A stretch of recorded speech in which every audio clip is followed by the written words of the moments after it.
자, 안녕하세요. 자, 오늘도 멤버분께서 질문이 있어서 한번 응답해보고 가도록 하겠습니다. 자, 4학년 1학기 재학 중인 기계공학과 학생입니다. 학예 방학 때부터 학부 연구생 하려는데 유체역학 과목이 제일 흥미가 있어 데이터를 기반하여 유체역학 연구를 하는 랩실에 가고자 합니다. 이 랩실에서는 또한 미국 명문대학과 PINN을 활용하여 에어포일 주위 유동장을 공동 연구한다 하여 제 능력을 키워서 그쪽도 같이 연구에 참여 연구핏을 쌓기가 조금이나 될 것 같습니다 라고 하셨는데, 일단 좀 더 제가 부가 설명을 드리면 이 PINN이라고 하는 거는 Physics Informed Neural Network의 약자예요. 그러니까 말이 어려워서 그렇지 간단하게 말하면 뭐냐면 그 피직스, 그러니까 물리학이 뉴럴 네트워크, 즉 인공지능과 연계돼서 이제 연구를 한다는 얘기예요. 그러니까 우리가 흔히 일상에서 같이 현재 제일 많이 쓰이는 거는 이제 라지 랭귀지 모델이죠. 그래서 뭐 책이나 각종 텍스트들을 엄청난 양을 인공지능에게 학습시켜서 그걸로부터 이제 또 다른 어떤 사람이 도출하는 결론 같은 지식을 이제 만들어내는 게 이제 라지 랭귀지 모델이잖아요. 근데 PINN은 이제 그거랑은 조금 다르게 이제 물리 공식을 이제 입력을 해가지고 이제 물리나 수학 공식을 이제 많이 입력을 해가지고 그걸로부터 결론을 도출하는 거예요. 그러니까 좀 쉽게 말하면 한마디로 수학이나 물리 같은 거를 인공지능에게 엄청나게 정보를 줘서 그걸로부터 물리적인 어떤 법칙이나 어떤 공식들을 그런 거를 이제 연계시켜가지고 이제 러닝 프로세스에 그거를 이용하는 인공지능 방식이에요. 그러니까 한마디로 인공지능을 일반적인 수학 물리에 적용한다, 뭐 그런 거예요. 그래서 결국엔 그걸로 이제 나중에 단순하게 말하는 인공지능을 넘어서서 이제 뭐 걷고 달리고 뛰는 그런 인간과 같은 인공지능이 탄생하게 되는 거죠. 그러니까 결국엔 인공지능이 발전하면은 결국 최종 목표는 뭐냐면 사람처럼 생겨가지고 SF의 영화에 나오는 것처럼 사람처럼 생겨가지고 사람 주변에 살면서 빨래도 해주고 요리도 해주고 운전기사도 해주고 그런 이제 휴머노이드형 그런 인공지능들이 이런 기술로서 이제 탄생하게 되는 거죠. 자, 그래서 근데 이분은 이제 특히 유체 분야에서 그걸 쓰는 거예요. 그래서 뭐 예를 들면 나비에스톡스 방정식 같은 거를 연구하려면 사실 그 동안에는 사람들이 이제 실험을 되게 많이 했거든요. 그래서 뭐 예를 들면 날개의 뭐 두께라든가 각도를 바꿔가면서 입력의 어떤 유동장, 뭐 예를 들면 공기 선풍기 같은 거 틀어놓고 이제 공기를 이렇게 불어 넣었을 때 날개의 두께나 각도 가지고 이제 날개 주변에 공기가 어떻게 되는지 뭐 카메라 같은 걸로 촬영하고 그런 방식으로 이제 과거에는 연구를 했는데, 이제 그 주변에 이제 센서 같은 걸 다 달아놓고 이제 인공지능으로 이 데이터를 다 모아가지고 그거를 이제 나비에스톡스 방정식과 연관시켜서 인공지능이 이제 해가지고 데이터를 쭉 뽑아내는 거죠. 뭐 그렇게 실험도 할 수 있고 그런 방식으로 시뮬레이션도 할 수 있고, 인공지능이 그래서 이제는 연구의 곳곳에 스며들고 있어요. 그러니까 인공지능이라고 해서 사람들이 요즘 계속 AI 대학원을 가야지라고 생각하는데, 이제 AI 대학원 간다고 해서 뭐 이렇게 대단한 시대가 점점 지나가고 있어요. 무슨 말이냐면 한국에서도 그런 일이 있었거든요. 1970년대 80년대 대학가에서 영문과가 엄청 인기가 있었어요. 영문과. 특히 한국 1970년대에 왜 영문과가 인기가 있었냐면 영어만 잘해도 당시에는 먹고 살았던 시절이 있었어요. 왜냐면 한국이 이 미국이나 영국 혹은 유럽에 비해서 모든 분야에서 뭐 경제나 문화나 기술이나 모든 분야에서 이제 뒤처져 있었기 때문에 영어만 잘해서 유럽이나 미국, 뭐 영국, 뭐 영국도 유럽이죠. 아니면 전 세계 영어로 나오는 그런 어떤 전문 서적만 읽을 줄 알아도 그거를 번역해서 한국에다가 전파만 해도 먹고 살던 시절이 있었어요. 1970년대. 그래서 1970년대 대학가에서는 영문학과가 엄청 인기가 좋았어요. 영어만 잘해도 뭐 대학교 이력서에 영문과 나왔다는 타이틀만 있어도 그냥 취업이 막 됐어요. 왜냐면 서구의 문물을 한국에 도입만 하는 것 능력만 돼도 그때는 먹고 살던 시절이 있었거든요. 근데 지금은 안 그러잖아요. 지금 2024년에 영문과 나온 사람들 밥 벌어먹고 살기 힘들죠. 왜 그럴까요? 지금 2024년에 한국은 영어는 다 기본으로 하잖아요. 영어는 공대도 다 해야 되고 뭐 인문계 모든 학과들이 영어는 다 기본으로 한 상태에서 자기 전공을 해야 되는 거잖아요. 그러니까 이제는 뭐 영어 선생님 되는 거 아니면 혹은 출판사에서 뭐 영문 교정 같은 거 그런 일을 하는 거 아니면 영문과가 거의 취업이 안 되는 세상이 와버렸죠. AI가 딱 그 길을 가고 있어요. 그러니까 AI가 솔직히 말씀드리면 지금 제 방송을 보고 나 AI 대학원 가겠다고 생각하는 사람들은 진짜 세상을 못 보는 사람들이에요. 그러니까 AI를 공부하겠다고 해가지고 그게 탁월한 선택이 되려면 제가 대학원 가던 시절인 한 14년이나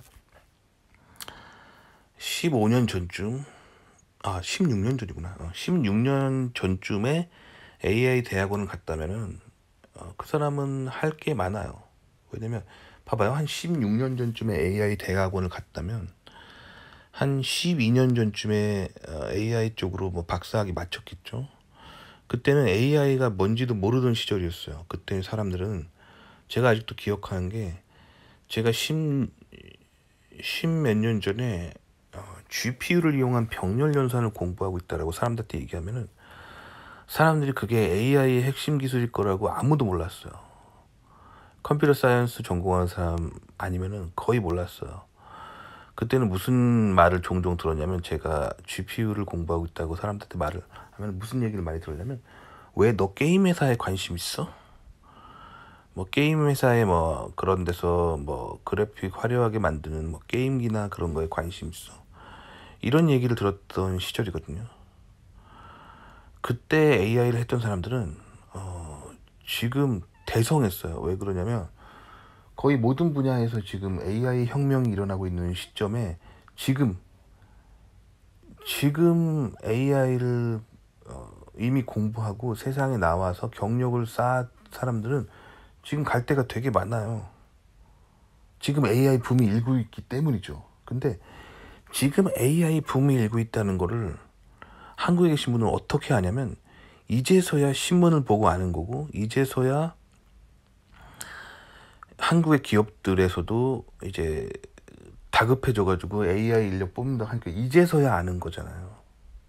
그럼 제 방송을 보고 혹은 지금 뉴스를 보고 혹은 지금 한국의 대기업이 AI 많이 뽑는다는 얘기를 듣고 지금 대학원에 가는 사람들은 너무 뒷북이에요. 저는 여러분들이 생각하는 이 결정을 16년 전에 내린 사람이에요.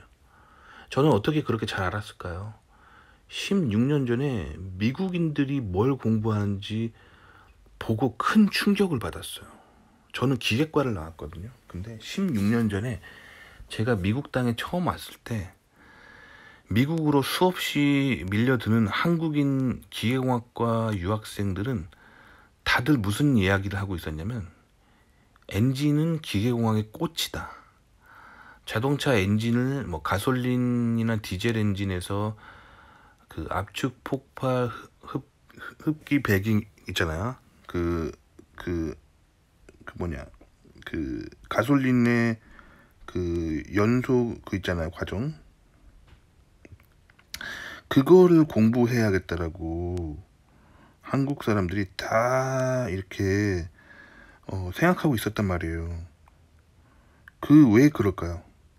당시에 그 한국의 그 대기업들이 다 그런 기계 쪽으로는 다 그런 거를 한참 하고 있었기 때문에 이 압축 폭발 흡입 배기 요 과정을 CFD로 할 수 있는 그런, 혹은 실험적으로 할 수 있는 그런 기계공학자, 그런 유체공학자들을 한국에서 인정받고 있었기 때문에 본 게 그거밖에 없는 거예요. 그래서 그 당시에 2008년이죠. 2008년에 미국으로 계속 유입되는 한국인, 한인 기계공학자들은 다 자동차 엔진, 디젤 엔진. 그래서 압축 폭발 흡입 배기, 요 과정, 엔진에 작동하는 그 원리를 분석하고 더 나은 엔진을 만드는 거죠. 그래서 압축 폭발 흡입 배기의 그 과정들을 유체역학으로 분석할 수 있는 사람이 되고자 모두 노력했고, 특히 한국에서 1등으로 좋은 학부 나온 애들은 자기들이 이제 똑똑하니까 그쪽으로 무조건 가야 되고, 그게 한국 엔지니어링이 기계공학 쪽에서 최고라고 하는 기술이기 때문에 모두가 그게 기계공학의 꽃이다라고 여기던 시절이었어요. 저도 인서울에서 공부를 했기 때문에, 인서울에서 학부를 마쳤기 때문에 저도 그 얘기를 너무 많이 들었어요, 서울에서. 그래서 기계공학의 꽃은 엔진이다. 엔진의 압축 폭발 흡입 배기, 요거를 연구하는 게 최고다 라는 사상에 저도 빠져 있었어요. 저도 빠져 있었습니다. 그래서 저도 자동차를 해야겠다는 그런 생각들을 하고, 자동차 주변에 뭔가 일어나고 있는 어떤 것들을 이제 설계해야겠다, 그런 마인드를 저도 가지고 있었거든요. 자, 근데 미국 기계공학과 학생들을 보고 저는 충격에 빠졌어요. 왜냐면 기계공학이라고 하는 거는, 저는 자동차를 하는 게 기계공학이라고 한국에서 그렇게 배우고 그렇게 알고 있었는데, 미국 기계공학 학생들은 전부 다 GPU를 공부하고 있는 거예요. 그래서 제가 얘네들 좀 이상하다고 생각했어요. 기계과 애들이 왜 GPU를 공부하지? 저거는 쟤네들이 게임을 좋아하나? 저는 그렇게 생각했어요. 그래서 뭐 게임도 보면은 레이싱 게임 같은 거를 이제 뭐 게임으로 구현하려고 하나 보다. 뭐 저는 그렇게밖에 생각을 못 했는데, 알고 봤더니 그게 이제 인공지능의 핵심 기술인 거예요. 그럼 왜 기계과 애들이 인공지능 핵심 기술을 배우겠냐? 그거예요. 한국에서 1970년대에 일어났던 영어의 붐이 이제 90년대와 2000년대를 넘어가면서 영어는 당연히 해야 되는 거고, 자기가 하고 있는 연구를 AI로 구현하는 그런 게 중요한 거죠. 그러니까 무슨 말이냐면, 1970년대 한국은 영어만 잘하면 됐지만, 그리고 서양의 문물을 그냥 베끼듯이 한국에 들어오면 먹고 사는 세상이었기 때문에 영어가 대단한 거였어요. 근데 이제 2000년대 들어오면서 한국은 이제 본인의 전공이 있는 상태에서 그거를 영어로 표현할 수 있고, 즉 영어는 기본으로 하는 상태에서 자기의 전공이 있어야 되는 시대로 변했잖아요. AI가 그렇게 된다는 거야. 초반인 한국, AI 붐이 일어나고 있는 초반인 한국에서는 이제서야 인공지능 전공한 사람들 필요로 하겠죠. 근데 한국도 한 10년만 지나면 AI는 모든 전공에서 당연히 해야 되는, 영어처럼 당연히 해야 되는 거가 되는 거예요. 그러니까 뭐 문과면 문과, 이과면 이과, AI는 기본인 상태에서 자신의 전공을 AI에 적용할 수 있는 사람이 돼야 되는 거예요. 그럼 그런 시대가 오잖아요. 그럼 정작 AI 전공한 사람은 필요가 없어집니다. 지금 한국에서 영문과 나온 사람이 필요가 없듯이요. 그러니까 AI 붐이 일고 있었던 그 미국은 이미 2008년 이전이었다는 얘기예요. 그러니까 미국에서는 이미 2008년도 이전에 기계과 학생들이 자신의 전공을 AI로 이미 표현하는 것을 중요하게 생각하고 있던 트렌드가 이미 오고 있었다는 거예요. 그래서 자동차의 꽃이 엔진이 아니라, 자동차의 꽃은 자동차가 스스로 움직이는 거를 GPU를 이용해서 머신러닝을 할 수 있는 사람이 중요해지고 있는 시점이 이미 2008년에 미국의 기계공학과에는 이미 와버린 상태였고 그랬어요. 하지만 미국의 기계공학과도 2008년에 제 기억으로는 GPU를 쓸 줄 아는 사람은 그렇게 많진 않았어요. 기계과에서 GP를 쓸 줄 아는 사람은 전체 전공의 한 3분의 1 정도. 그리고 아직도 많은 70% 이상의 학생들이 아직도 이제 전통적인 기계적인 실험을 하고 뭐 그렇게 할 수 있는 사람들이었거든요. 그러니까 미국에서 AI 혁명은 이미 2008년도 이전에 오고 있었다라고 보시면 돼요. 이해하셨죠? 그 결과 지금 2024년에 미국에서 폭발적인 전 분야에서 AI화가 이루어지고 있고, 한국은 이제서야 그 미국의 뉴스나 미국 대기업의 움직임을 보고 이제서야 발빠르게 이제 쫓아가려고 막 하고 있는데 이미 늦은 거예요. 그러니까 지금 2024년에 제 영상을 보고 나 AI 대학원을 가야겠다라고 생각하면은 이미 늦은 겁니다. 물론 지금 해도 끝물이라서 뭐 하실 수는 있겠지만, 대학원 미국 유학이라는 건 그렇게 가면 안 되는 거예요. 그런 거는 이제 한국에서 대학원 가는 사람들이 선택하는 방식이에요. 지금 당장 내년에 한국 뉴스가 뭐가 좋다고 말하고, 한국 대학원이 뭐가 좋다고 말하고, 한국 대기업이 뭐가 좋다고 말하면 지금 당장 필요한 걸 공부하기 위해서 가는 게 이제 한국 대학원의 트렌드고, 미국은요 15년에서 20년, 심하면 30년 앞에 기술을 내다보고 가는 것이 옳습니다. 그러니까 지금 한국에서 AI 혁명이 일어나고 있다고 해서 이제 AI 공부하면 늦는 거예요. 미국으로 유학 갈 때는 한 수 앞을 내다봐야 돼요. 2008년에 제가 유학을 가던 시절에 GPU를 이용한 병렬 연산을 선택하는 황금기는 그때였습니다. 지금이 아니에요. 지금 가신다면은 좀 더 미래적인 트렌드를 보셔야 돼요. 뭐 예를 들면 양자 컴퓨터라든가, 양자 컴퓨터를 이용한 인공지능이라든가, 아니면 왜냐면 양자 컴퓨터를 이용한 인공지능은 아직 오지 않았잖아요. 그 상용화가. 그리고 아니면은 인간의 뇌에 전자칩을 넣어서 인간의 뇌를 이제 인공지능화하는 그런 거. 이런 바이오 테크놀로지 계열. 뭐 아니면은 인간의 몸에 들어가는 어떤 장기를 인공화하는 뭐 그런 기술들, 이런 쪽으로 가셔야 돼요. 그래야 이제 15년, 20년 후에 공부를 마치고 세상에 나갔을 때 그게 이제 빛을 보는 세상이 점점 오는 거죠. 미국 유학은 이런 식으로 하는 겁니다. 아시겠죠? 그러니까 님이 지금 유체역학을 좋아한다면 유체역학 쪽으로 매우 미래지향적인 연구를 하셔야 돼. 미국 가시면 뭐 예를 들면 양자 컴퓨터의 연료체 냉각 같은 거. 왜냐면 양자 컴퓨터가 돌아가려면 양자 컴퓨터의 CPU는 거의 절대 영도 가까운 온도에서 이루어져야 되거든요. 작동이.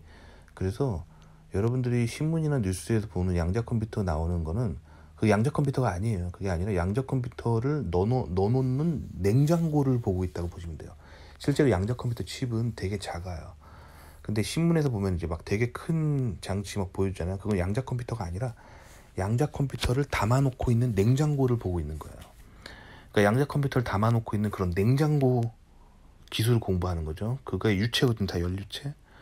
그걸 하시든지, 아니면 또 연료체가 뭐 있냐면 인간의 몸에 혈액이 돌아가는 거 있잖아요. 뭐 예를 들면 인공 심장, 그런 거를 AI를 이용해서 이제 혈관의 유동들을 분석하는 거, 뭐 이런 거를 하셔야 돼요. 이런 거 아시겠죠? 그러니까 근데 지금 한국에서는 그런 거를 아직 볼 수 있는 눈이 없거든요. 한국은 뭐 아직도 뭐 에어포일 주변 뭐 그런, 한국은 뭐 이게 다 자동차 때문에 그런 거거든요. 아직도 자동차에 꽂혀 있는 게 한국의 기계공학이라고 보시면 돼요. 그래서 뭐 자동차가 달릴 때 빠르게 달리게 하려면 저항 없이 자동차에 어떻게 유선형으로 만들 건가, 뭐 그런 연구를 하는 거잖아요. 그러니까 그런 거를 한국에서는 선택의 초이스가 없어요. 그런 거 하신 다음에 미국에 갈 때는 이제 그거 가지고 연구핏을 살짝 트는 거죠. 학부 때 이제 연료체를 AI를 이용해서 분석하는 걸 했다 하면서 그 핏으로 어필을 하는 거죠. 그래서 미국의 뭐 예를 들면 양자 컴퓨터에 그런 냉각기를 개발하는 연구실이나, 아니면 인공심장 뭐 이런 거, 아니면 바이오 칩이라고 해서 이제 조그마한 칩에다가 사람 피 한 방울 똑 떨어뜨리면 이제 그 안에 있는 채널에서 그 안에 수없이 많은 챔버들이 들어가 있는 조그마한 칩인데, 그 컴퓨터 칩이 인간의 피 한 방울 똑 떨어뜨리면 모든 병을 진단할 수 있는 뭐 이런 거, 이런 쪽으로 이제 미국에 가서 이제 트시면 돼요. 아시겠죠? 그런데 이제 미국의 기술들이 이렇게 너무 발달하다 보니까 이제 좀 그런 것들이 우려가 돼요. 저도 했던 우려인데, 이미 제가 졸업하던 2014년에 저는 박사를 마쳤거든요. 그때 저도 많은 고민했어요. 왜냐면 이런 인공지능 기술이 결국엔 인간의 뇌에 컴퓨터 칩을 심고 인간의 뇌와 인공지능을 결합하려고 하는 연구들이 뭐 활발하게 진행되고 있었거든요. 이게 굉장히 대단한 기술처럼 보이지만 이게 결국에는 기독교인인 저에게 있어서는 너무나 신의 섭리에 인간이 도전하고 있다는 생각이 들었거든요. 그래서 고민했어요. 졸업하고 인간의 뇌에 2014년에 제가 했던 고민입니다. 지금으로부터 10년 전에 했던 고민이에요. 인간의 뇌에 전자칩을 받고 인간의 몸에 전자칩을 넣고 이런 연구를 하는 것이 옳은가? 그래서 제가 성경의 요한계시록의 13장에 짐승의 표라고 나와 있는 구절에 대해서 굉장히 많은 공부들과 고민들을 했었고, 저는 그래서 제가 내린 결론은 너무 신의 섭리에 도전하는 일들을 너무 하면 좋진 않겠다라는 생각이 싶어서 저는 나름대로 제가 결정을 내린 거예요. 믿음의 결정을. 그래서 대학원에서 그 좋은 인간의 몸에 삽입하는 전자칩 기술을 연구해놓고도 졸업하고는 그냥 일반적인 컴퓨터, 뭐 일반적인 CPU, 뭐 일반적인 GPU, 뭐 일반적인 컴퓨터에 들어가는 거죠. 노트북에 들어가고 데스크탑에 들어가는 그냥 평범한 컴퓨터 기술을 하기로 결정하고 그냥 그렇게 하고 있어요. 하지만 이거는 제가 어디까지나 좀 제 신앙이 조금 신앙적으로 제가 좀 굉장히 보수적인 사람이라서 그렇게 생각하는 거고, 연구로서 잘 나가려면 앞으로는 뭐 양자 컴퓨터, 생체 전자칩, 인공 장기 뭐 그런 거 하셔야 돼요. 저랑 또 비슷한 고민을 하셨던 분이 있거든요. 제 박사과정 때 알던 형님이 있었는데 굉장히 신앙이 좋으신 분이 있었는데 그 형님도 비슷한 고민을 하시더라고요. 근데 그 형님은 어떤 결정을 했냐면 인간의 뇌에 받는 전자칩 같은 거 하는 거는 기독교인으로서 좀 그렇다라는 생각이 그 형님도 하셨고, 그 형님 그래서 바이오 칩 쪽으로 나가셨어요. 그래서 피 한 방울 똑 떨어뜨리면 모든 진단을 할 수 있는 그런 칩 개발 쪽으로 그 형님은 가셨고, 그 형님은 특히 기독교인으로서 이제 아프리카 같은데 그 오지 같은데 병원도 없는 데가 아직도 있거든요. 그런데 이런 바이오 칩 같은 거 하나 보내면은 가격이 얼마 안 하거든요. 그런 데서 그 아프리카에 사는 사람들이 이제 피 한 방울 뽑아가지고 이 칩에 똑 떨어뜨리면 이제 병을 진단할 수 있는, 특히 이제 말라리아 같은 뭐 그런 병들 때문에, 자연에서 오는 그런 병들 때문에 아프리카에 계신 분들은 고생을 많이 하거든요. 병원도 없고. 그러니까 이런 분들한테 이제 피 한 방울 똑 떨어뜨리면 병을 진단할 수 있고, 뭐 이런 진단 키트 같은 거를 만들면 굉장히 사람들을 도울 수 있고 그렇다는 생각이 들어서 이 형님은 그냥 본인의 기독교적인 사명감으로 그 아프리카의 가난한 나라에 병을 진단할 수 있는, 그러면서도 아주 싸게 이 칩 하나에 피 한 방울 똑 떨어뜨리면 아주 싸게 병을 진단할 수 있는 그런 칩을 개발하는 그런 스타트업을 세우신 형님이 계세요. 그래서 그 형님이 아프리카에서 선교한다는 마음으로 아프리카의 가난한 나라에 초저가로 병을 진단할 수 있는 칩을 개발해서 아프리카에 보급하고 있습니다. 뭐 이런 선택들을 이제 기독교인들은 한다는 거예요. 그러니까 님이 이제 이 댓글에서 신앙에 대해서 전혀 언급하지 않았다면 저는 그냥 양자 컴퓨터 가라, 뭐 생체 전자칩 해라, 뭐 그렇게 얘기를 할 수밖에 없겠죠. 그게 팩트니까. 앞으로 돈 잘 벌고 뭐 취업 잘 되는 건. 근데 기독교인들은 좀 다른 선택을 할 수 있다는 거예요. 아시겠죠? 그래서 저도 사실 고민하다가 저는 그래서 인공지능이 너무 인간을 파괴하지 않는 그런 범위 내에서 좀 건전한 컴퓨터 기술을 좀 하려고 저는 노력하고 있고 뭐 그래요. 아시겠죠? 그 다음 계속 해볼게요. 그 다음 학기에 미국 캘리포니아의 뭐뭐뭐 대학교로 교환학생을 가는데 좌파 지역이라 미국 문화를 조금 배우기 어려울 듯한데 맞아요. 그러니까 사실 한국 분들이 미국에 대해서 굉장히 잘못 알고 있는 게 한국의 기본 정서는 반기독교적인 정서거든요. 그래서 한국 사람들이 한국의 TV나 미디어에서 미국을 소개하는 그 프로그램들이 있거든요. 뭐 되게 많아요. 인문 교양 프로그램에서부터 뭐 미국의 세계사를 이제 세계사적인 관점으로 미국의 그런 역사를 가르쳐주는 그런 한국의 교양 프로그램들도 있고 그런데 이제 한국의 기본 정서는 이제 반미 좌파 민족주의 노선에서 이제 미국을 바라보거든요. 그러니까 한국으로 들어가는 인문학 컨텐츠가 전부 다 미국을 이제 좌파의 시선으로 즉 막시즘의 시선으로 미국을 보는 거거든요. 그러니까 막 한국에 맨날 보는 뭐 세계사 교양 프로그램 보면은 미국인들이 얼마나 이렇게 나쁜 짓을 많이 했는지 관점으로 이제 미국의 노예 제도가 얼마나 나쁜 거였는지 막 그런 관점으로 막 보여주고 미국의 초기 이제 정착민들이 인디언들을 얼마나 이제 학살했는지 뭐 그런 것만 보여줘요. 굉장히 이제 반미적인 시선이거든요. 그러니까 미국이 잘못한 건 없나? 그게 얼마나 나쁜 건가? 이런 관점으로 항상 보여주기 때문에 여러분들이 한국에서는 절대 미국을 올바르게 볼 수가 없어요. 마찬가지로 이제 한국으로 들어가는 대부분의 이제 미국의 테크놀로지나 미국의 문화 같은 것들이 한국 컨텐츠로 이제 들어가잖아요. 전부 다 미국의 좌파들이 하고 있는 것만 들어가요. 그렇단 말이에요. 그러니까 여러분들이 알고 있는 대부분의 미국 컨텐츠는 전부 다 미국의 좌파 지역에서 일어나고 있는 컨텐츠만 한국으로 들어간단 말이에요. 그러니까 여러분들이 눈이 계속 편향되는 거예요.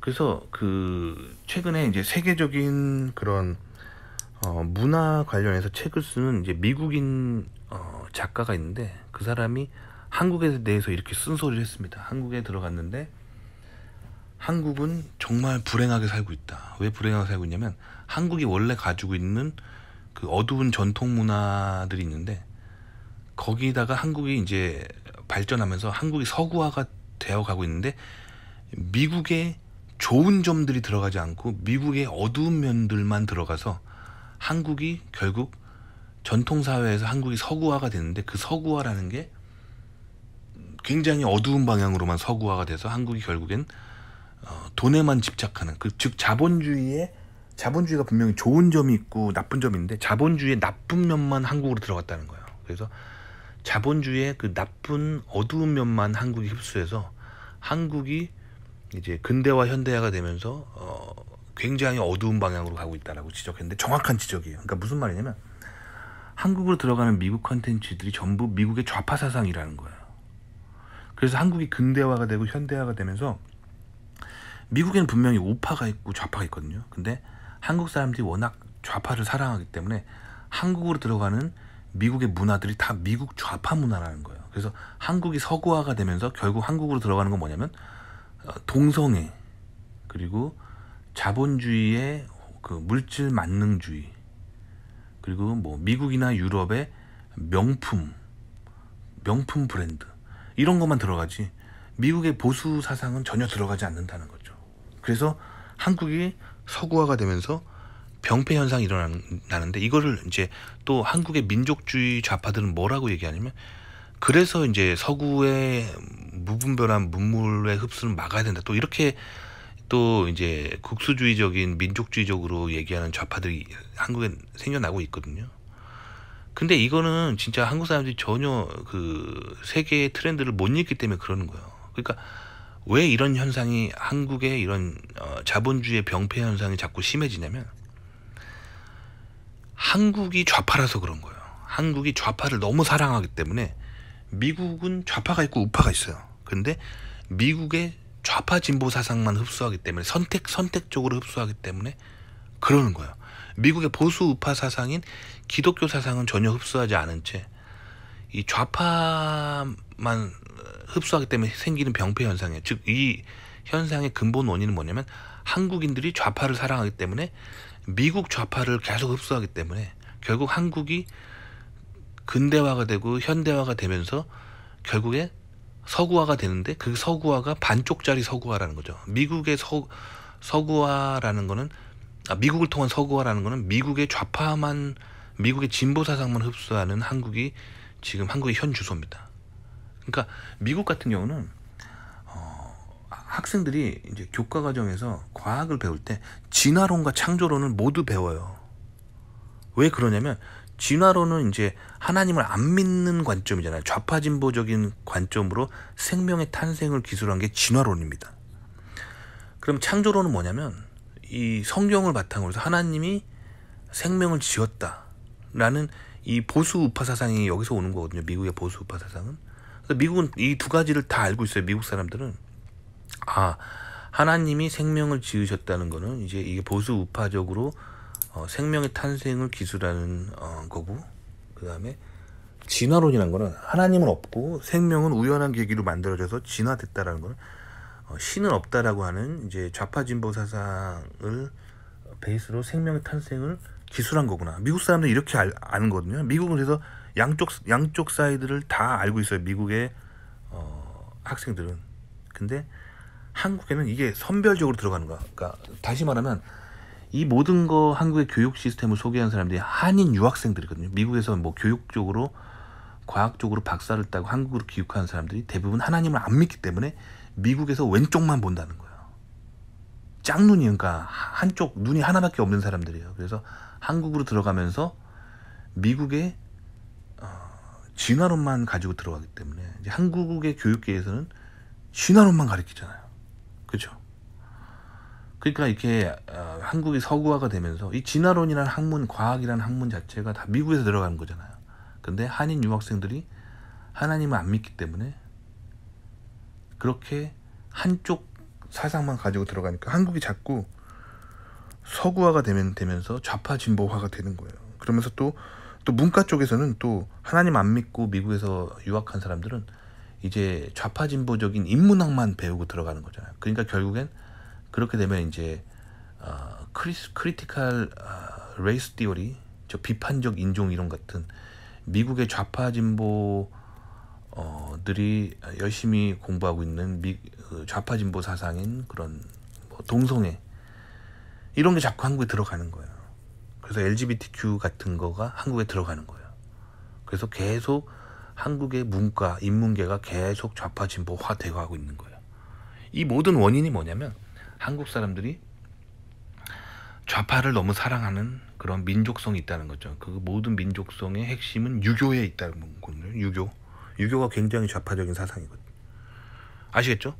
그래서 한국 사람들이 미국의 좌파만 알고 있다는 게 되게 안타까워요. 그래서 님이 그래서 캘리포니아로 가면 캘리포니아는 지금 좌파 진보당이 일당 독재를 하고 있는 굉장히 강성 좌파 진보 문화가 있는 거거든요. 그러니까 캘리포니아에서 미국을 온전히 배우기가 힘들어요. 왜냐면 미국을 살려면 왼쪽과 오른쪽을 다 알아야 되거든요.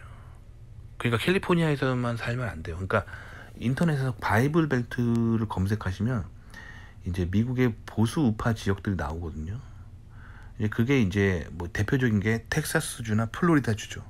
캘리포니아는 이제 좌파 진보당의 일당 독재가 이루어지고 있는 굉장히 강성 좌파 진보 지역이고, 그러니까 미국을 온전히 알려면 미국의 우파가 뭐고 좌파가 뭔지 양쪽을 다 아셔야 돼요. 그러니까 제가 추천드리는 방법은 텍사스에서도 좀 공부해 보시고 캘리포니아에서도 좀 공부해 보시고, 요게 딱 좋은 것 같아요.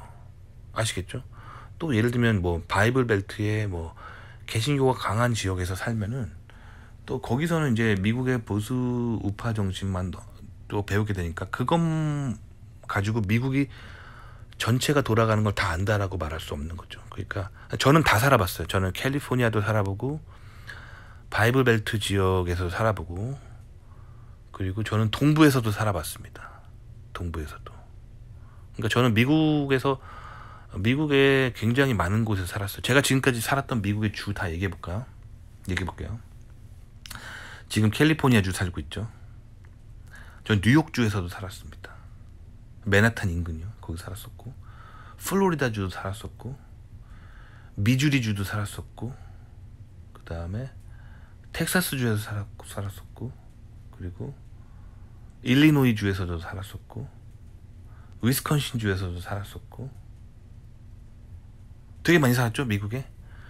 그래서 미국 지도에 제가 말한 데를 다 표시해보면 거의 미국 전국이에요. 동부, 서부, 남부, 북부 다 살아봤어요. 그러니까 미국에 대한 이해가 그래서 제가 굉장히 다른 유학생들에 비해서 굉장히 넓어요. 그러니까 캘리포니아로 가면은 미국을 안다기보다는 미국으로 끊임없이 유입되는 외국인 문화를 잘 알게 되죠. 캘리포니아는 외국인들이 되게 많아요. 특히 중국인 문화가 굉장히 강한 곳이 이제 캘리포니아예요. 그래서 이제 캘리포니아에 살면은 사실 이제 중국적인 문화 요거를 굉장히 잘 알게 되는 거죠. 그러니까 캘리포니아에서 살다 와서 미국을 잘 안다 이런 소리 하면 안 돼요. 캘리포니아는 이제 좌파 진보가 굉장히 강한 외국 문화가 강한 곳이죠. 그러니까 사실 캘리포니아 문화에 크게 이바지한 거는 이제 중국인들이라고 보면 되죠. 중국인들이 굉장히 많이 유입되면서 캘리포니아 문화를 크게 이바지했다라고 보시면 되죠. 그렇게 이제 중국인들이 계속 유입되니까 유입되는 중국인들이 대부분 이제 기독교인이 아니거든요. 불교 신자들이 굉장히 많았고 뭐 그런 상태에서 이제 이 불교 신자들이 이제 기독교 그 컬처가 강했던 미국에 좀 반발을 하게 되죠. 그래서 정치적으로 좌성향을 띠게 됩니다. 그래서 계속 이제 캘리포니아가 좌파 진보화가 되는 거죠. 좌파 진보화가 되면서 이제 그렇게 되면서 이제 캘리포니아가 좌파 진보화가 되면서 그렇게 되면서 이제 캘리포니아의 주요 도시들은 좌파 정당을 계속 지지하는 거죠. 뭐 시장이나 뭐 주지사 이런 사람들을 자꾸 좌파 진보 정당의 사람들을 지지하게 되는 거죠. 그 중국인들이 계속 유입되면서 그럼 결국에는 나중에 그 좌파 진보의 끝은 뭐냐면 좌파 진보의 핵심은 그거잖아요. 소외받는 사회적 약자를 더 배려해다 이거잖아요. 그래서 계속 좌파 하다 보면 그 끝에는 뭐가 기다리고 있냐면 이제 동성애자가 대접받아야 된다는 사상이 이제 마지막에 나오는 거잖아요. 그래서 이제 1970년대 80년대에 이제 캘리포니아가 계속 이제 좌파 진보화가 되면서 그 끝에 이제 80년대부터 이제 좌파 진보의 끝을 달리고 있었던 캘리포니아 주는 그래서 각 도시들의 시장들을 이제 동성애자를 앉혀놓게 됩니다. 그렇게 돼서 그 결과 이제 캘리포니아 지역에 이제 동성 결혼이라든가 학교에서도 공립학교, 초등학교, 중학교, 고등학교에서도 초등학생의 어린 나이에 성교육을 할 때도 초등학생이지만 동성애자가 돼도 괜찮다라고 이렇게 성교육을 하는 그런 진보적인 문화가 돼버린 게 캘리포니아죠. 아시겠죠? 그러니까 왜 외국인들이 많아지면 그곳에 그 끝에는 동성애를 지지하는 문화가 생겨나는지 그거를 이해하셔야 돼요. 이것도 한국도 마찬가지예요. 한국도 이제 특히 전라도 지역 같은 경우는 한국의 근현대사에서 역사적으로 좀 소외를 많이 받았잖아요. 그래서 좌파 진보당이 득세입니다. 뭐 거의 90% 이상 좌파 진보를 지지하잖아요. 근데 이 전라도 지역 분들도 동성애 같은 문화에 크게 열려 있지는 않거든요. 그 지역 사람들은. 왜냐면 전통적으로 이제 농업에 종사하면서 그런 농촌 문화에 익숙하신 분들이라서 동성애에 이렇게 열려있던 분들이 아니세요. 근데 이제 전라도 지역 분들이 좌파 진보당을 지지하는 이유는 이제 역사적으로 전라도 지역이 소외를 많이 받았기 때문에 좌파 진보당에 투표를 많이 하시는 거죠. 그게 끌리니까. 그렇게 해서 전라도 분들이 좌파 진보당에 계속 투표를 하면은 그분들이 이제 좌파 진보에 투표하는 이유는 좌파에 투표했을 때 한국 근현대사에서 좀 소외받았던 전라도 지역이 좌파 진보 이론에 의해서 좀 더 대접받기 때문에 그렇게 하시는 거잖아요. 근데 그 끝에는 결국 어떻게 되냐면 미국처럼 되는 거예요. 전라도 지역의 그 끝에는 굉장히 강력한 동성애 문화 운동이 일어나게 될 수밖에 없어요. 왜냐면 좌파진보 이론이 끝판왕이 동성애자 지지거든요. 그렇게 가는 거예요. 이해 가셨나요? 그러니까 좌파진보라는 건 결국 이렇게 가는 거예요. 그래서 캘리포니아가 그래서 굉장히 진보적으로 가고 있는 거고요. 그래서 미국을 나는 제대로 알았다라고 이해하려면 이제 우파 보수 지역들 또 바이블 벨트 같은 데 살아보셔야 되죠.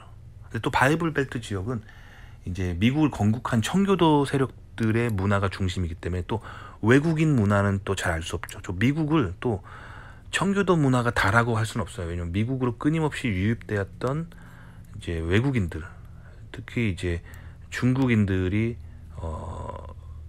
굉장히 또 많이 미국의 문화에 또 이바지한 것들이 있거든요. 그러니까 좌파 문화도 알고 우파 문화도 좀 알으셔야 돼요. 그래서 저는 골고루 살아보는 걸 추천드립니다. 그러니까 캘리포니아 교환학생으로 가시면 가시고요. 나중에 뭐 미국에 또 석사나 박사로 유학을 가신다면 또 바이블 벨트 지역에서 또 와보시고, 저는 이걸 다 해봤기 때문에 미국에 대한 이해가 넓은 거예요. 아시겠죠? 그러니까 골고루 다 아셔야 됩니다. 아시겠죠? 한국도 마찬가지예요. 전라도에서 태어나신 분들은 전라도에서만 학교를 다니시는 게 아니라 또 강남에도 살아보고 또 그러셔야 돼요. 그러니까 제 친구 중에 이제 전라도에서 태어난 친구가 있거든요. 나중에 이제 나이 들어서 알게 된 친구인데, 대학교 때 알게 된 친구인데, 전라도에서 한평생 살고 전라도에서 대학교까지 다니다가 서울로 이제 편입해가지고 올라온 친구가 있는데, 그 친구가 항상 하는 얘기가 서울 사람들 너무 힘들다고 얘기합니다. 왜 힘드냐고 내가 물어보면은 너무 깍쟁이 같고 너무 이기적이고 친구를 사귀어도 친구 같지 않고 남 같고 자기가 마음 둘 곳이 없다라고 제 전라도 친구가 그러더라고요. 그만큼 이제 전라도 지역의 문화가 형 동생 하는 문화라는 거죠. 근데 제가 돌아봐도 제가 그 전라도 친구한테 그가 바랬던 것처럼 그렇게 따뜻한 그런 대우는 안 해줬다는 생각이 들어요. 왜냐면 서울 문화 자체가 원래 그래요. 서울은 개인주의가 발전해가지고 서울의 문화는 도움 안 주고 안 받는 거예요. 개인주의가 발전한 게 서울의 문화인데, 저는 서울에서 나고 자란 사람이라서 전라도 친구가 저한테 굉장히 섭섭함을 느꼈을 거를 저도 나이 들고 알았어요. 왜냐면 나중에 이제 전라도 친구들 관찰해 보면은 이제 좀 친해지면은 형 동생 하더라고요. 동네 형님 같은 그런 푸근한 관계를 원하더라고요. 전라도 분들의 특징인데, 근데 서울 사람들은 절대 그렇게 살지 않거든요. 아무리 친해도 동네에서 어렸을 때 알던 형이라 하더라도 호칭은 형이지만 그의 관계와 저의 관계는 남이에요. 진짜로 형 동생 관계는 우리 엄마 아빠가 낳아준 형 누나만이 진짜 형 누나지, 남하고는 그렇게 친한 관계를 맺지 않는 게 서울의 문화예요. 그래서 제가 이제 한인 유학생들하고 굉장히 힘들었던 게 뭐냐면, 한인 유학생들이 이제 학교 기숙사에 사는 사람들이 있거든요. 그러면 학교 기숙사에 그런 문화가 생겨나요. 한인 유학생들끼리 뭐 예를 들면 아침에 일어나서 아침밥을 해먹으려 하는데 계란이 떨어졌어요. 그러면 그 기숙사 뭐 옆방에 다른 한국인 누나나 형이 사면은 아침에 막 아침 8시나 8시 반에 막 똑똑해요. 그래가지고 형 누나 하면서 나 계란 떨어졌는데 계란 2개만 빌려줘, 뭐 이렇게 하는 문화가 있다는 거죠. 근데 좀 더 촌에서 온 사람들은 노크도 안 합니다. 노크도 안 하고 그냥 벌컥 문을 열어요. 그래가지고 나 계란 2개만 하고 가져가요. 근데 서울에서 나고 자란 저는 이게 너무 충격이었어요. 아니, 아침에 계란이 없으면 안 먹어야지. 그리고 그 계란을 떨어지도록 카운트를 안 해놓은 내 잘못인 거죠. 그 전날 미리 슈퍼 가서 사놨어야죠. 아침에 그렇게 계란을 먹고 싶으면. 아침에 남의 집 가서 똑똑똑 해서 계란 2개만. 근데 똑똑똑 노크라도 하면 양반인 게, 노크를 안 하는 사람도 있어요. 정말로 벌컥 열고 들어와서 형 계란 2개만 하면은, 서울에서 나고 자란 저는 화가 끝까지 납니다. 저렇게 못 배워먹고 매너 없는 인간들이 있나 하면서 화가 끝까지 나요. 근데 그때 화를 내면은 이제 촌에서 온 친구들은 아, 저 형님 너무 이렇게 푸근하지 않다. 나의 형님이 아니네. 이렇게 해서 관계가 멀어지는 거예요. 그만큼 이제 지방에서 온 사람들과 서울에서 온 사람들 문화가 다르다는 거예요. 그래서 저는 이제 학교 기숙사가 이런 게 너무 싫어가지고 학교에서 한 30분 정도 차 타고 나가면 있는 한국 사람들이 거의 살지 않는 아파트가 있거든요. 거기에 기숙사 살지 않고 그런 데서 그냥 학교 그 내에 살지 않고 학교 외부의 아파트에 살았는데 나중에 알게 된 건데 서울 사람들 특히 이제 강남 사람들이 대부분 그 아파트에 많이 살았어요. 아시겠죠? 그만큼 이제 서울의 문화는 특히 이제 강남의 문화는 저는 강남 8학군 출신은 아니고 강남 8학군의 길 건너편에 살았던 사람인데 어쨌든 저도 한강의 남쪽에 살기는 살았습니다. 강남이라고 말하기는 힘들고 우리가 흔히 강남이라고 말하면 이제 강남 8학군을 말하는 거죠. 그래서 저도 이제 그 아파트 살면서 아, 서울에 강의 남쪽의 출신들은 대부분 저렇게 학교 기숙사에 안 살고 학교 외부에 이제 좀 외딴데 좀 저렇게 개인주의를 중요하게 생각하면서 살아가는구나. 그만큼 이제 한국 사람들도 이게 문화가 다르거든요. 한국에서 지방에서 온 사람들이랑 서울이 다르고 또 서울도 또 강의 북쪽 사람들이랑 강의 남쪽 사람들이랑 문화가 많이 달라요. 많이 다릅니다. 아시겠죠? 그런 거예요.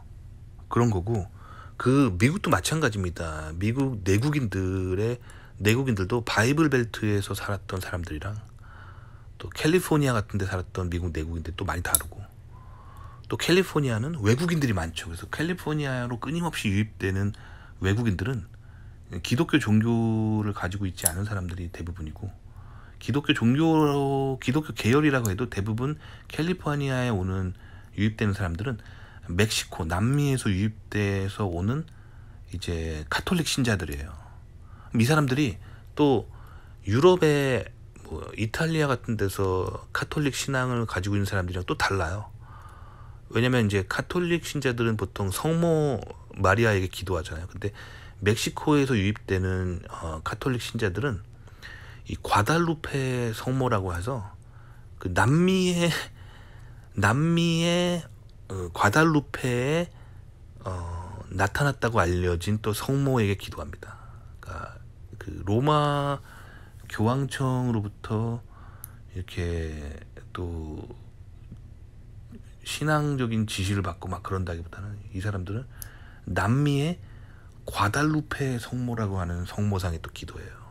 그러니까 이게 또 달라요. 하여튼 그래요. 그래서 남미에서 유입되는 멕시코인들은 대부분 카톨릭 신자들이고 미국의 건국 세력이라고 할 수 있는 개신교랑은 좀 많이 다르죠. 많이 다르죠. 그래요. 그렇고 그리고 캘리포니아로 끊임없이 유입되는 중국인들은 이제 불교 신자들이 많고 그래서 중국인들이 있는 곳에는 항상 절이 생기고 이제 불교상을 막 뒷뜰에 놓고 그렇게 살죠. 그리고 이슬람 세력들이 중동 사람들 계속 오고 그 다음에 인도 사람들은 대부분 힌두교 신자죠. 이런 사람들이 계속 캘리포니아로 유입되고 외국인들이 계속 문화를 만들어 나가고 있는 게 이제 캘리포니아입니다. 아시겠죠? 그러니까 미국 바이블 벨트 지역에서 좀 보셔야죠. 님이 또 개신교인이라고 하면은 또 미국의 바이블 벨트도 살아봐야겠죠. 그래서 보수 우파가 뭔지 또 그거 알아보셔야 돼요. 왜냐면 한국의 보수 우파들은 진정으로 보수 우파라고 보긴 힘들어요. 한국의 보수 우파들은 그게 굉장히 힘들어요. 미국 같은 경우는 어떤 대통령이나 정치인이 자기가 우파 정치인이다 하면은 종교를 공개하거든요. 종교 보면 대부분 개신교예요. 프로테스탄트. 그리고 좌파 정치인이 자신의 종교를 공개하면은 이제 가톨릭입니다. 그렇게 다 이제 공개를 해놓고 있거든요. 그래서 미국에서 보수라고 하면은 이제 개신교, 프로테스탄티즘을 이제 정치 운동을 한 사람이고, 미국의 좌파 정치인이라고 하면은 이제 카톨릭의 좌파 진보적인 그런 것들을 정치 운동을 하는 사람들이 많습니다. 이게 이제 미국의 거의 이제 트렌드죠. 정치적 트렌드. 근데 한국의 이제 보수 우파 보면은 이게 좀 힘들어요. 그런 얘기 하기 힘들어요. 왜냐면 한국의 건국 대통령인 그 이승만 대통령은 확실히 자신이 이제 개신교인이라고 얘기하고 교회 세우는 운동 하셨잖아요. 근데 그 다음부터 한국의 대통령이라 하는 사람들은 기독교랑 좀 거리가 멀어요. 대표적인 게 박정희 대통령이죠. 박정희 대통령은 종교가 무교인 사람이었어요. 그리고 그의 행보를 보면은 기독교적인 행보가 아니었어요. 기독교적인 행보라기보다는 민족주의적인 행보였죠. 그리고 박정희 대통령 때 박정희 대통령이 했던 주요 어떤 정책 중에 하나가 뭐냐면 지금의 이제 한국 건강보험 제도잖아요. 그거 굉장히 사회주의적인 거예요. 미국적이지 않아요. 굉장히 사회주의적인 좌파적인 의료 시스템을 만들어 놓은 게 박정희 대통령인데, 그런데 한국의 우파들은 그거를 굉장히 잘했다고 하는 거잖아요. 그러니까 한국 사람들이 좌파 우파가 뭔지를 잘 몰라요. 그냥 한국을 발전시켰으니까 박정희 대통령을 존경하는 이제 좀 나이 드신 분이 있는 건데, 그게 박정희 대통령이 우파 사상이 아니에요. 그 박정희 대통령이 개신교랑 관련 있는 행보를 한 적도 없고, 오히려 박정희 대통령은 사회주의자에 가깝습니다. 공산주의자에 가까운 사람이에요. 그래서 실제로 박정희 대통령이 대통령 되기 전까지 뭘 했냐면 그 남노당의 멤버였어요. 남조선 그 노동당이죠. 남조선 노동당의 멤버였어요. 즉 공산주의자였어요. 박정희 대통령. 아시겠죠? 그런데 이제 본인이 대통령 된 후에는 이제 남한의 체제 유지를 위해서 공산당을 억압하고 그런 면들은 있는데, 원래 이제 공산주의적인 사회주의적인 생각을 되게 강하게 가지고 있던 사람이에요. 그러니까 우파가 아닌데 자꾸 한국 근현대사에서 박정희 대통령 우파라고 하니까 한국 정치가 너무 꼬여 있어요. 아시겠죠? 한국 정치가 되게 꼬여 있는 거예요. 그래서 한국 정치가 박정희 대통령 이후로 되게 꼬여 있어요. 그래서 미국 사람들이 봤을 때 박정희 대통령은 절대 우파가 아닌데 한국이 계속 우파라고 주장하니까 미국이 박정희 대통령에 대해서 굉장히 퀘스천을 날렸던 사람이에요. 아시겠죠? 그러니까 한국에서 우파라고 할 수 있는 대통령은 초대 대통령인 이승만 대통령이죠. 그죠? 그렇단 말이에요. 아시겠죠? 그렇기 때문에 이제 박정희 대통령 같은 경우는 되게 애매합니다. 애매해. 아시겠죠? 애매하고 그렇습니다. 근데 그 이후로 이제 전두환 대통령도 마찬가지. 전두환 대통령도 그 사람이 뭐 딱히 기독교적인 행보를 했던 게 없어요. 없습니다. 우파라고 하면 뭔가 이제 성경의 가치를 보수하는 게 보수인데, 근데 박정희 대통령이 또 이분이 전두환 대통령 이분도 성경의 가치를 보수하려 했던 게 뭐 그런 행동한 게 행보가 없잖아요. 그래서 그 전두환 대통령도 사실 보수라고 보기 힘든데 한국에서는 보수로 분류하잖아요. 보수. 그죠? 그리고 이제 박정희 대통령 같은 경우는 이제 무교라고 본인이 얘기하고 다니셨는데, 전두환 대통령 같은 경우는 불교 신자입니다. 불교면은 이게 보수가 아니잖아요. 보수 사상이. 불교 신자였어요. 불교 신자.